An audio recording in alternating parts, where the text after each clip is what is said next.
So I think I finally found the purpose for this channel, and it is to give praise, criticism, and feedback in general to people who will actually appreciate and use it.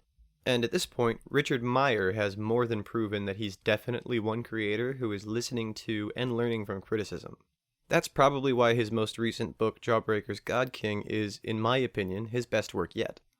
Richard, your boy Zach, formerly Diversity in Comics, and now Comics Matter with your boy Zach, is really accessible for a YouTuber and burgeoning comics mogul. So even though Jawbreakers GØD-K1NG was a fun, exciting, action-heavy, and surprisingly dark comic with great art and a great story, I'm going to do my best to offer useful criticism here. After a short summary of the plot, this video is going to be broken down into 3 sections: criticism, praise, and then micro-reviews of the extra stories in Jawbreakers GØD-K1NG. And in case you were wondering, no, I was not paid for this review. I figured that would go completely without saying, but I did get a few comments on my Cyberfrog review claiming that I was some kind of paid shill. Come on guys, let's be real here. Nobody's gonna pay a shill with 200 subscribers. If Ethan or Zach were dumb enough to pay me for this, I don't think either of them would be rounding 7 figures on their Indiegogo campaigns. But with that out of the way, it's time for my review of Jawbreakers GØD-K1NG, which I will start with a short summary of the plot. I'll have a time code on screen so that you can skip the synopsis if you want to. The Jawbreakers, a group of ex-superhero mercenaries, have made their way to the island of Manhattan to confront a terrible supervillain, GØD-K1NG. GØD-K1NG was a familiar face and former ally from their days as superheroes. However, due to certain unfortunate circumstances, his mind was warped and he became a supervillain. Over the course of years, he used technology to mentally manipulate and enslave the population of Manhattan, turning them into mentally stunted adult babies with little or no free will. GØD-K1NG's technology is able to disable all weapons on the island, turning them into harmless things. The Jawbreakers themselves had their weapons turned into rose petals when they reached the shore in GØD-K1NG Book 1. GØD-K1NG Book 3, the conclusion to the GØD-K1NG storyline, begins with the Jawbreakers being confronted outside of an old apartment building by their former rivals, the Dirt Dragons, which is slightly odd considering Silk lets us know that the Jawbreakers have already killed the Dirt Dragons. GØD-K1NG has somehow brought them back to life under his influence. After a humorous confrontation with the Dirt Dragons, Silk, Cuff, and a clone of Silk's daughter Autumn make their way to the Central Park Reservoir. They plan to dive to the bottom of the reservoir to access a long-dormant nuclear-powered mech suit, which Silk and Cuffs reveal they fought and disabled many years ago when they first met. They take the mech to Times Square, where GØD-K1NG is waiting for them with his own giant mech suit. Their plan was to throw GØD-K1NG's suit into Central Park so that Hell Priest could use the God Gun, which was acquired in Book 2, to blow a hole in the side of GØD-K1NG's mech so that Silk could get in and do his thing. Meanwhile, Knife Hand, who abandoned the Jawbreakers in Book 2, is killing literally everyone in a high-rise in Central Park South. It's his father's building, and Knife Hand wants revenge, as his father abandoned him as a child to be raised by the Ninja Clan. He confronts his father only to be tricked and tossed off the building in a scene that is drawn so well that it really just makes me want to give up on art entirely. Back with the Jawbreakers, however, things aren't quite going as planned, as GØD-K1NG's mech suit is too big for them to just throw it into Central Park, so they try to lure it into Columbus Circle instead, where they know that Hell Priest will still have a shot with the God Gun. GØD-K1NG's mech rips the head off of the Jawbreakers' mech, so Hell Priest is going to have to take the shot soon, and he has a shot, but he gets interrupted before he can take it by Knife Hand. Knife Hand literally nails Priest to a wall with a nail gun and takes the God Gun. He wants to waste the shot on his father because he's butthurt that he couldn't get his revenge on his own, even though he knows that firing the God Gun will kill him as a result. Through a passionate speech and some good old-fashioned Catholic shame, Priest convinces Knife Hand to take the shot at GØD-K1NG's mech instead, sacrificing himself for the only family who ever actually cared about him. With the mech suit breached, Silk and Cuffs can finally confront GØD-K1NG face to face, which also doesn't go according to plan. GØD-K1NG was able to capture the clone of Autumn, who was inside the head of the mech suit that he ripped off. Cuffs wants to attack GØD-K1NG immediately, but Silk tells him to wait because if they attack, GØD-K1NG will kill the clone, who he then reveals is not actually a clone, but his real daughter. Seems confusing, but that's because it's a bluff, one which Cuffs calls him on, and sucker punches him so he can attack GØD-K1NG. Unfortunately, GØD-K1NG is able to release Cuffs' and transform his body into cubes of iron pyrite. Silk cocoons the cubes and then tells GØD-K1NG that he's figured him out. He says that he knows GØD-K1NG isn't a god, but just a man, and the way that he figures it out is actually really clever. He says that when their weapons were transmuted into rose petals in Book 1, he saved the petals that used to be his pistol, and he counted them. And he noticed that there were as many petals as there were parts in the gun. Silk determined that this meant that the guns were transformed by some technology, not by any godly power, so he saved them, hoping that when they confronted God King, it would be in an area where his technology didn't work, and his pistol would reform. This makes a lot of sense considering God King has no powers of his own, but instead gets his superpowers from a supersuit that was given to him, and he would need that suit to work if he were ever challenged. And it turns out that Silk was right, as he then produces his pistol from the carrying case that he put the rose petals into in Book 1. He shoots God King in the coolest piece of full-page art in the book, but God King immediately comes back to life and attacks Silk, finally revealing his true plans and motivations. God King was the youngest member of a family of superheroes called the Journey family, and when he was young, he and his family were trapped outside of their dimension in an area called N-Space. He had no powers, but the other members of his family had powers similar to the Fantastic Four, based on the elements. They traveled to N-Space in an effort to flee an enemy called the Totalizer. They were successful, however they found that they were trapped in N-Space. They didn't have enough food or supplies and they had no means of getting them, so they knew that they would die soon. And so the superpowered members of the Journey family decided to use their powers to create a small planetoid that would provide shelter for the non-superpowered young God King, and give him anything that he needed to survive, at the cost of their own lives. However, it turns out that this isn't what triggered God King into becoming a supervillain. Due to the physics of the End Zone, he lived on that planetoid for what he described as millennia, never aging or changing until he was rescued by the superheroes from his own dimension. He was happy on his planetoid, and to him, being rescued was torture. His mind was warped, and he became a supervillain. He revealed that when he was brought back to Earth, he was so miserable and full of hate that that hatred caught the attention of dark gods from outside of their dimension. He wished to join the Elder Gods, to become one of them, and through the years they gave him a plan that would require the blood of those who trusted him, his own blood, and then the blood of an innocent.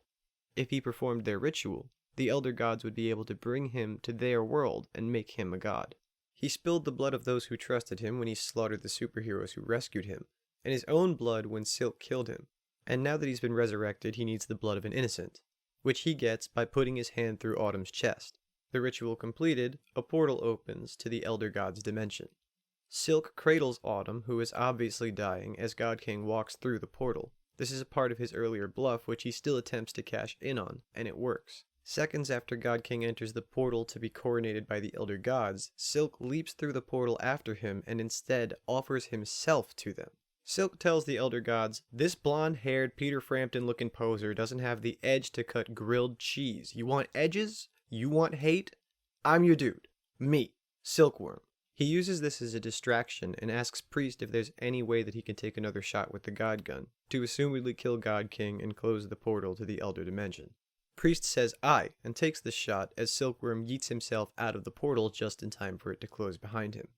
Hellpriest dies, even though he had originally said he would survive firing the God Gun, but something tells me that that was a metaphor for the fact that he would still go to heaven after he died from firing the God Gun, just a speculation there.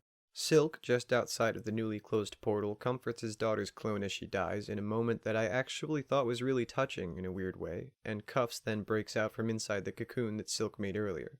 The book ends with Cuffs saying that he saw some things when he was wherever he was, when God King transmuted his body. Things they'd need to talk about. And then he tells Silk that he should go see his real daughter. On the last page, he does just that. He gives her a hug, and it's a happy ending. Well, not really. The rest of the Jawbreakers are still dead, and the population of Manhattan is going to need serious counseling, but you know what I mean. In my opinion, this was by far Richard's best work to date.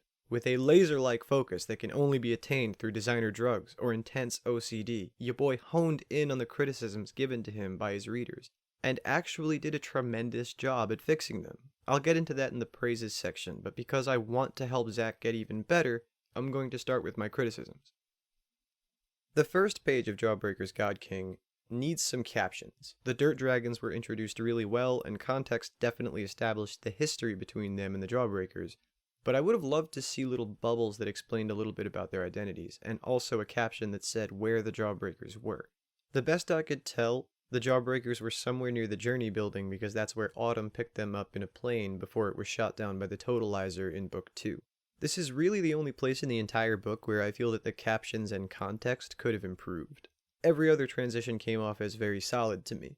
Also on the first page, I think that captions identifying the dirt dragons would have helped a good joke to land a little better. In this scene, I think at least the symbiote character needs to be addressed by name. Otherwise, people will probably think that the symbiote user's name is Dilettante, which I actually think is Silk literally calling him a dilettante, or a dabbler.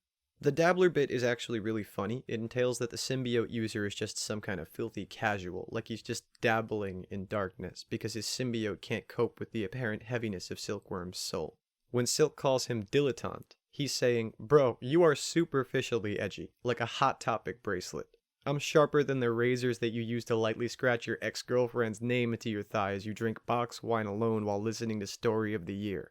This is one of at least 3 moments where Silk literally uses his own checkered past and bad reputation as a weapon of sorts, and I really like these bits, but the dilettante bit probably would have been easier to pick up on with a little help from some captions or identification of the symbiote character.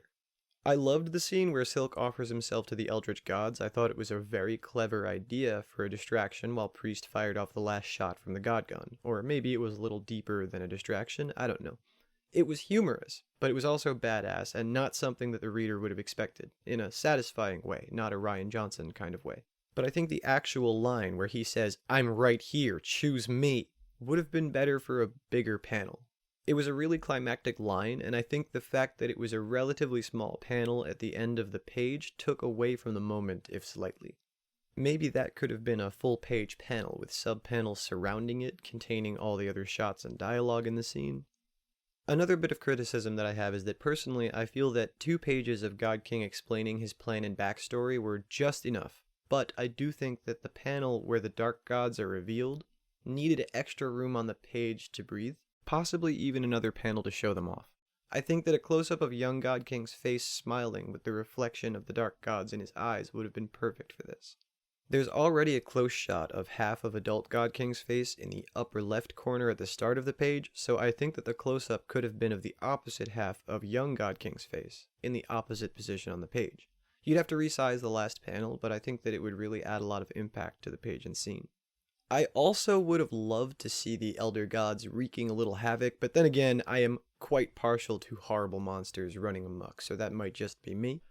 And finally, Richard said it himself, so he knew people would be looking for it, but apparently he wrote himself into a corner somewhere in this book, but not many people have noticed. So naturally, I looked pretty hard for this, but I can't definitively put my finger on what he was talking about. I was only able to come up with 2 possibilities myself, and it might be neither of them. The first possibility is, how did Silk's communicator work to speak with Hellpriest after he stepped through the portal into another dimension? This was kinda covered in the dialogue where Priest says he doesn't know how he can hear Silk, but he can, so it's less likely to be that one. The second possibility, and this is the stronger possibility, is that if the technology that transforms weapons doesn't work inside of God King's mech, then why was God King able to transform Cuffs into cubes when they entered the mech? I can understand why something like this might bother the creator, but it's super negligible. It would be super easy to assume that the mech suit was damaged by the God Gun's shot, and it was malfunctioning. This would justify God King being able to transmute Cuffs, and also Silkworm's pistol reforming. God King transmuting Cuffs could show that he knows he can transmute now because the mech was malfunctioning. And because it's malfunctioning, that's why Silk's pistol reforms. God King is just a spoiled brat after all. He wouldn't think to retransmute Silk's gun into rose petals because he wouldn't think that Silk kept the rose petals. Also, I believe in God King Book 1, it's shown that Silk puts the rose petals in a small carrying case holstered to his thigh, so God King probably wouldn't even have noticed that the pistol had reformed. So that's my best guess concerning the corner that Zack supposedly wrote himself into in Jawbreakers God King, and that ends my criticisms. So now, let's move on to the praises. And my first bit of praise is that Zack's writing in general has absolutely improved a ton since Lost Souls. The scenes have more breathing room than they did in Lost Souls and God King's Book 1 and 2. For example, the climax, the actual confrontation of God King, lasts 15 pages. That's pretty much the length of a 2020 Marvel comic when you take out all the scenes of people talking while eating. Some other notable examples for me were Hellpriest and Knife Hand. Perhaps because you boy knew our favorite salty clergyman was not long for this world, the scenes where Priest is loading and firing the God Gun are spaced out perfectly between panels and pages, and they build the significance of the weapon and what Priest has to do to use it. The resolution to the conflict with Knife Hand was actually really cool, well written, and extremely well drawn. The dialogue in the scene was powerful, with Knife Hand's father dealing out the deep cuts, saying such fatherly things as, "I would have sacrificed you 100 times to see my dream become reality." This book makes you hate Knife Hand because of his selfish choices, but it also makes you feel a bit of sympathy for him before he gets a little redemption in the end, in a scene that bolsters both Knife Hand and Hell Priest. You know, right before Richard murks them both, of course. Knife Hand choosing ultimately to sacrifice himself actually makes a lot of sense, considering he just failed to kill his father who threw him off a high-rise and gave him some very heavy things to think about on the way down. Knife Hand's resolution and confrontation with his father gets 9 pages, and the resulting struggle with Hell Priest and the God Gun gets 3 pages. Hell Priest appears throughout the book, probably getting around the equivalent of 8 or 9 pages himself, including a lot of pages where he's in the spotlight, even if he's being crucified with a nail gun in a few of them. There are 8 pages involving Silk, Cuffs, and the clone in the mech suit, most of them being action between the giant robots. My point here being, there is no lack of breathing room or action in this story overall. Every character has an arc, and none of them feel neglected. The humor in this book is fast, no convoluted setups for payoffs that overstay their welcome. This is something that, in my opinion at least, Richard has always been good at. For example, the longest-winded joke in God King is on page 20, when Silk is explaining to Cuffs and the Autumn clone how to move the mech suit.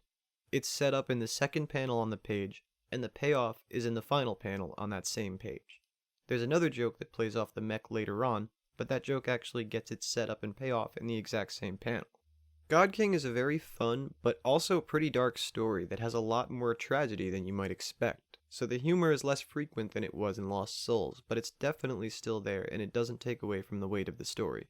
As always, the dialogue between Silk and Cuffs is great. Dialogue where old missions are referred to, and simple lines like the now running gag of Cuffs saying, "Nah, I'm cool," and Silk responding, "No, you're not," help to further establish that Silk and Cuffs have a ton of history as friends and teammates. There were a lot of clever bits of exposition, dialogue, and plot. I was wondering how Richard was going to successfully make God King such a huge threat without actually having any superpowers of his own, and I was not disappointed. The hatred of a character that ultimately boils down to the world's most spoiled brat is what ends up being his superpower. The Eldritch Gods wanting to use God King's hatred to take over the Jawbreakers dimension was something that I totally didn't expect, but that made sense and was very satisfying, especially because of how Silkworm reacts and uses the situation to his own advantage. Scene transitions in this book are better in general than they were in Lost Souls or any of Richard's other work for that matter, with establishing shots and captions that indicate locations, making these transitions very easy to follow. The captions that accompany the establishing shots were even a slightly different color than the rest of the dialogue boxes, which is something I don't think Richard was doing until this book. The establishing shots and captions in God King do a good job to work with the story, dialogue, and context, so that you always know where everyone is and why. Ironically, the only place where I feel the captions would have helped establish the location and some more minor characters was the very first page of the book in the encounter with the Dirt Dragons. Now, many of the established Jawbreakers died in this book, and I can understand why some people might be upset with Richard C. George R.R. Meyer. But the fact that you were upset by these deaths was actually the point. You get attached to them because they're interesting and well written, and you actually feel bad when these characters die. Especially because their deaths aren't cheap or engineered for shock. They're important to the story and the characters. The way Richard handles the death of characters is something that I can only speculate may have been influenced directly by his military service. And those are my praises, so now I want to move on to some very short micro-reviews of the extra stories featured in Jawbreakers God King. I'll start with Zashi Respawn. The story was fun, but it was also heavy and dark, if you're seeing a pattern here. I enjoyed it a lot. The art was great and the story was clever. I think it added a lot to Meyer's universe. The Devil Dog origin was amazing, and I loved it. The art was fantastic, and Chuck Dixon's writing developed Devil Dog's origin into a book that I honestly believe is perfect. If it weren't for the true universe's most spoiled brat, and this story were a #1 floppy in comic book stores, it would outsell everything else on the shelves. Don't at me. Well, you can't. I'm not on Twitter. As far as the Desolation Wave preview goes, I actually really liked it. I thought that the premise is super interesting, and I'm looking forward to reading it when it comes out. I know Just Some Guy thought it was odd to have a sci-fi preview after a superhero comic, But that dude also organizes his music collection, which is probably longer than most of your younger cousins are old, into tournament-style tiers based on how thick it is and how the sound tastes and stuff, so do with that information what you will. At the end of the day, your boy Zach has clearly been working his ass off and listening to criticism, and it shows in a big way. That's why I wanted to make sure that this review was as helpful as I could possibly make it. I want to see Richard keep improving and keep releasing great books, so this was my best attempt to contribute. As always, thanks for watching.